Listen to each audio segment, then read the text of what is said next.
সরস্বতী পূজার পার্ট 2 নিয়ে চলে এসেছি। এরপর যারা যারা অঞ্জলি দিয়েছিল তারাও আস্তে আস্তে সবাই চলে এসেছিল। 9:30টার মধ্যে পুজো শুরু হয়ে গিয়েছিল আমাদের বাড়িতে।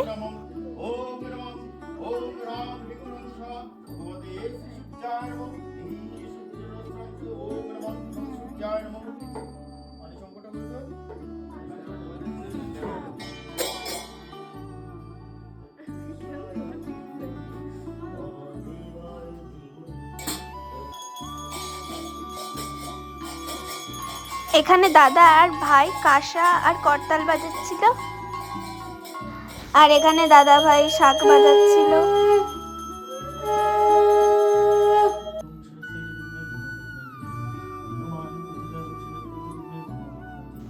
আমার চুলের শোচনীয় অবস্থা, আমি স্নান করে চুলও আঁচড়াইনি, তাও আমি শাঁখ বাজাচ্ছিলাম তখন। এই বছর সরস্বতী পুজোর দিন আমাদের বাড়ি হোম হয়নি, কারণ ঠাকুর মশাই বলেছিল বছরে যদি একবার হোম হয় তাহলে আর হোম করার দরকার নেই।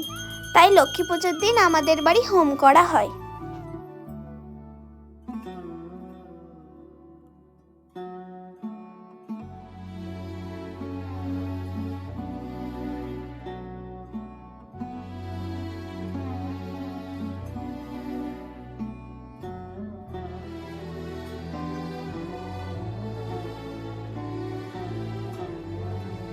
ছাদে এসছি ফ্রেন্ড। এরপর আমরা ছাদে গিয়েছিলাম কিছু ছবি তোলার জন্য আর আড্ডা মারার জন্য।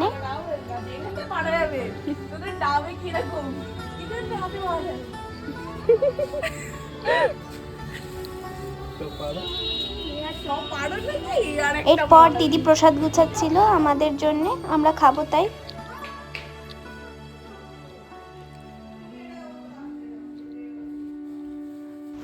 এই যে দেখতে পাচ্ছে দিদি এখানে প্রসাদ গুছাচ্ছিল।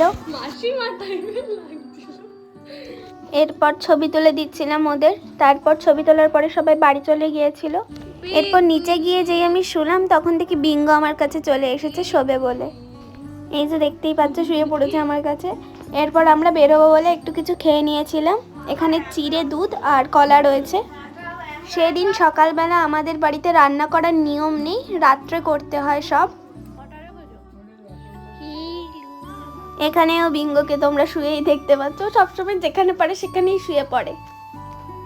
এরপর আমি খাওয়া কমপ্লিট করে আমিও একটু রেডি হয়ে নিয়েছিলাম। তেমন কোথাও যাইনি, রাস্তায় একটু ঘুরছিলাম। আমি দিদি আর দাদারা গেছিলাম ঘুরতে, তবে কোথাও দাঁড়াইনি, শুধু এক পাক ঘুরেই চলে এসেছিলাম। তো আজকের ব্লগটা কেমন লাগলো সবাই জানিও। Thanks for watching.